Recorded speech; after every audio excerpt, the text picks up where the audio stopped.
nagpapadrug test. I wonder why. Oo, hindi ako tao na nagpapa-areglo.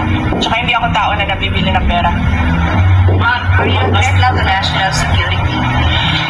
Am I a threat to national security? What they are doing to me is a threat. Sagot ko yan sa NSC. Mamaya, bukas. Ang pinapagawa na bibigay sa inyo si First Lady ni Sara Dela Marcos, para saan ba yun? Yes, I'm waiting for that question to come up in the committee hearing. So let's wait for that question to come up in the committee hearing. Yes, I'm free on Friday. Tomorrow I'll be in Basilan, and then Thursday I'll be in Lingayen, Pangasinan, and then Friday I'm free. So you're ready to answer all the questions now? I will answer my questions because I need to be there to help the other OVP personnel. They have expressed that they feel safer and they feel more comfortable if I am with them. But I will not be recognized if I don't take my oath. So I am forced to take my oath and answer questions under oath because I cannot take care of the OVP personnel. For example, to explain how 125 million pesos were spent within a matter of 11 days, or they have questions about how much receipts. Will you explain all those or answer all those questions? Isn't it that they've been asking those questions from the resource persons, from COA, from the OVP personnel? So why will I answer again? I already answered when we sent our answers to the Commission on Audit. It was clear there. In fact, ayoko naman kasi mag-discuss ng CF ba, but in fact, the 125 confidential funds had a notice of disallowance, but not the entire amount. Let's make that clear. Not the entire amount of the 125 million was disallowed by the Commission on Audit. Meaning, all the rest of the funds, I do not have the number right now. I think it's approximately 70 million that was disallowed. But that is subject to appeal because gusto ko ba sabihin ito sa inyo? Dahil during the discussion, I was telling the lawyer to submit a document. But the lawyer said, no, you know, when lawyers are discussing and they have their own positions, it's really a difficult meeting to do. I said to submit, and then the other lawyer said, do not submit. Ay di lumabas yung disallowance. And then sinabihan ko yung lawyer, sabi ko, tingnan mo, lumabas yung disallowance. Sabi ko, sa appeal, ilabas mo yung document. Wait lang so tapusin ko lang.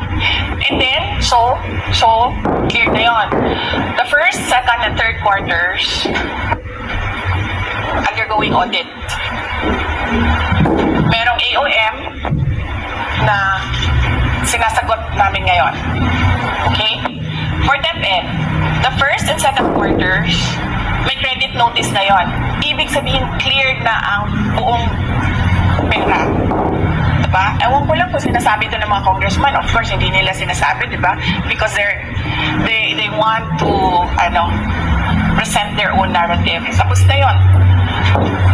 The money in DepEd, first and second quarter, clear with credit notice. The ongoing audit is on the third quarter only.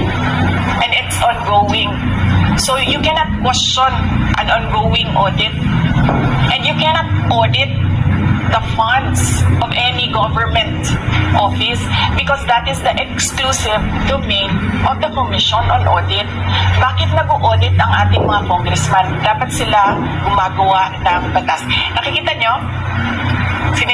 Sinasabi na nila ngayon, in the proper time, we will legislate. Kasi sinasabi namin where is the proposed legislation? Hinahanap namin. So ngayon, dinadagdag na nila yon. Madali lang naman siya Pakinggan nyo lang. basahin niyo lang lahat ng mga nangyayari. Madali lang maintindihan kung anong ginagawa nila. Okay? Last question, please. Kapag siya humarap na si Colonel de las Cuevas de la Chica, mas maintindihan na ba ng publiko at ng Kongreso itong paggastos po ng confidential funds? Really, I still say that confidential funds, the use of confidential funds cannot be divulged. Sinasabi ko pa rin yan. They cannot be divulged in public. It will compromise lives and security of personnel who are cooperating or who are nandoon sa kabila na asset. You cannot do that. That is why it is called confidential funds.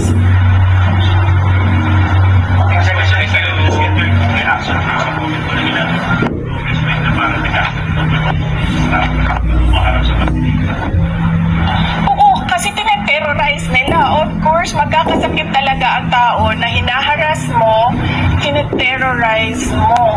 Ako lang naman ang hindi nagkakasakit dahil politiko ako.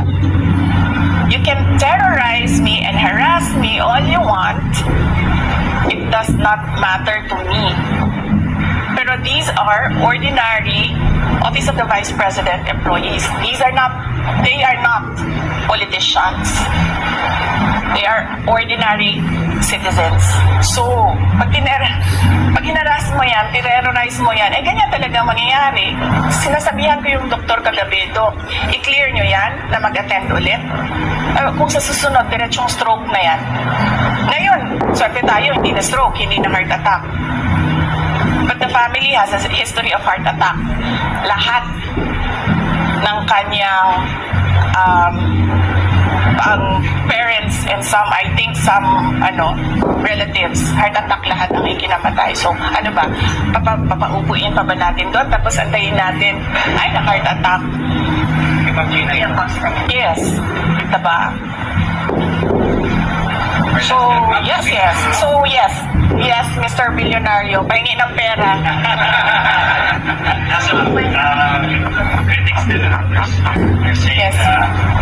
because you've already said that you're here almost 24/7 because you're concerned about your staff. Yes. Some of your critics say you're here 24/7 because you're afraid they might say something, might divulge something that might be They are attending Yusek Lopez attended the hearing. They can ask her questions there. I was not there when Yusek Lopez attended the hearing, so I was not there to influence her and tell her what to answer. If you saw me yesterday, I was not looking at Gina Acosta. I was studying. I was reading laws. I was studying the rules of the... Para na akong congressman yan, tanong niyo ako kung anong rules nila. I was studying the rules of the House of Representatives. I was not looking at her. Pinapabayaan ko siya sumagot. Siguro umiiling-iling ako paminsan-minsan dahil I feel na hindi dapat dinadivulge sa public yung ibang mga sinasabi na ng kasama ko, pero wala akong magawa. Kasi ayaw namin na ma-detain sila. So, sumasagot talaga sila. Si Edward Fajardo, not once did I coach him.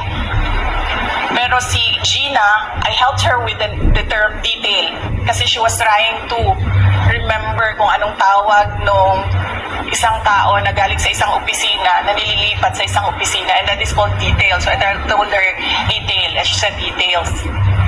Okay, yung CFS from SDO, pwede na yun daw sa mga security officer, yun talaga mamang nature pa ng confidential funds?